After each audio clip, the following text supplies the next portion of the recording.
3월 30일 아침 라운드 큐티 요한복음 8장 12절에서 27절의 말씀을 가지고 함께 합니다. 잡힌 상태에서도 당당히 진리를 선포하시는 예수님과 자유로운 가운데에서도 예수님을 부인하는 베드로가 대조되고 있습니다. 군대와 천부장과 유대인의 아랫사람이 예수를 잡아 결박합니다. 그들은 먼저 안나스에게로 끌고 갑니다. 안나스는 그 해의 대제사장이었던 가야바의 장인이었습니다. 가야바는 유대인들에게 한 사람이 백성을 위하여 죽는 것이 유익하다고 권고하던 자였죠. 시몬 베드로와 또 다른 제자 한 사람이 예수를 따릅니다. 이 제자는 대제사장과 아는 사람이었습니다. 그렇게 예수와 함께 대제사장의 뜰에 들어가고 베드로는 문 밖에 서 있었습니다. 대제사장을 아는 제자가 나가서 문을 지키는 여자에게 말하여 베드로를 데리고 들어갑니다. 문 지키는 여종이 베드로에게 말합니다. 너도 이 사람의 제자 중 하나가 아니냐? 베드로는 나는 아니라고 부인합니다. 그때가 추운 날씨였던 거로 마을의 사람들이 불을 피우고 서서 쬐고 베드로도 거기에 있었습니다. 대제사장이 예수에게 제자들과 그의 교훈에 대해서 묻습니다. 예수께서 말씀하십니다. 나는 드러내놓고 세상에 말하였노라. 모든 유대인들이 모이는 회당과 성전에서 가르쳤고 은밀하게는 아무것도 말하지 않았는데 어찌하여 묻느냐. 내게 들은 자들에게 물어보라. 그들이 내가 하던 말을 안다.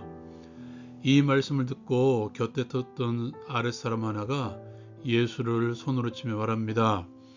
내가 대제사장에게 이같이 대답하느냐? 예수께서 말씀하십니다. 내가 말을 잘못했으면 그 잘못한 것을 증언하라. 바른 말을 하였으면 내가 어찌하여 나를 치느냐. 안나스가 예수를 결박한 그대로 대제사장 가야바에게 보냅니다. 시몬 베드로는 계속해서 불을 쬐는 곳에 있었습니다. 사람들이 묻습니다. 너도 그 제자 중 하나가 아니냐? 베드로는 부인합니다. 대제사장의 종 하나는 베드로에게 귀를 잘린 사람의 친척이었죠. 그가 말합니다. 내가 그 사람과 함께 동산에 있는 것을 내가 보았다. 베드로가 또 부인합니다. 그때 곧 닭이 울었습니다.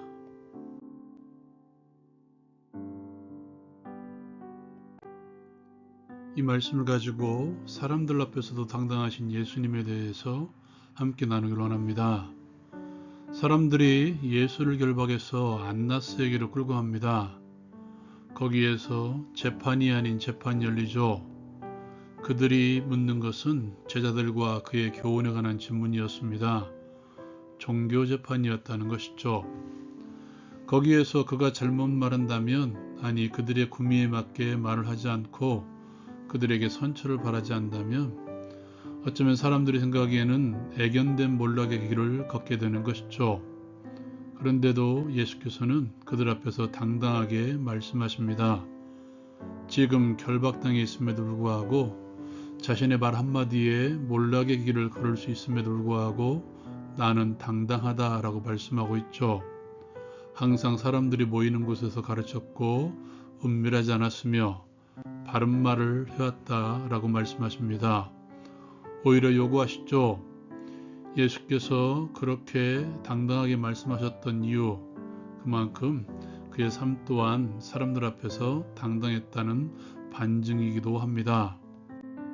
인간의 몸을 입고 계신 예수께서는 하나님 앞에서도 사람들 앞에서도 그의 행동이나 말에서 변함이 없이 당당했으며 옳았다는 것이죠. 누가복음은 그의 어린 시절에 대해서 평가합니다. 하나님과 사람에게 사랑스러워 가시더라. 예수께서는 산상수훈에서 우리에게 중요한 교훈을 주십니다.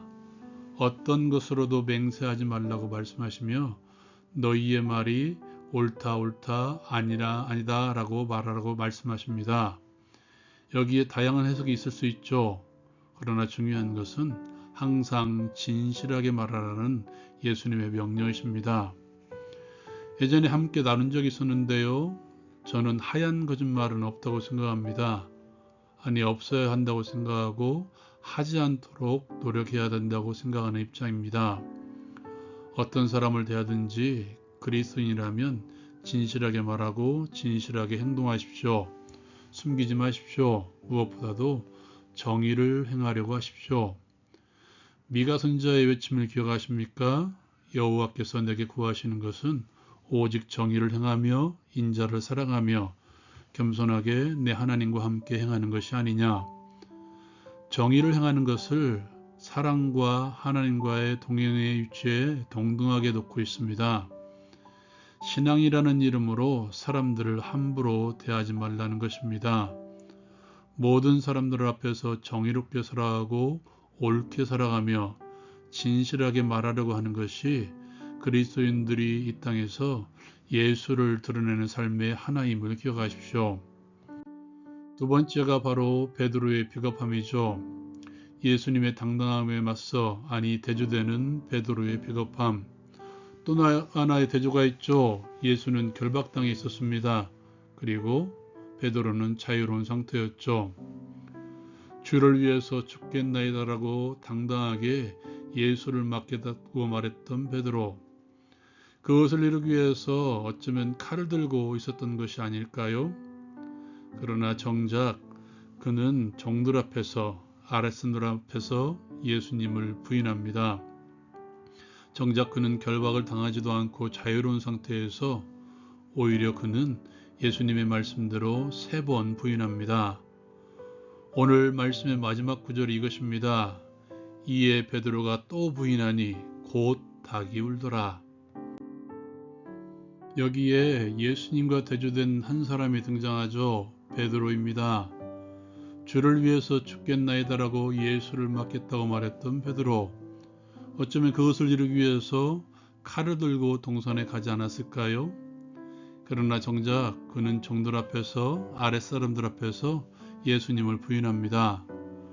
그는 결박당하지도 않고 자유로운 상태였죠. 그럼에도 불구하고 그는 예수님의 말씀대로 3번 부인합니다.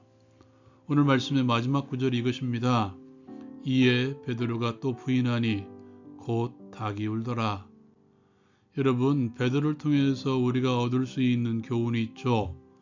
무엇을 위해서 살아가느냐, 무엇 때문에 서 있느냐 항상 생각하라는 것입니다. 살기 위해서 예수를 믿는다, 맞는 말이죠. 그러나 때로는 죽기 위해서도 예수를 믿어야 됩니다. 중요한 것은 예수를 믿는다는 것이 중요한 것이죠. 예수를 믿는다는 것은 생명을 누리기 위해서입니다.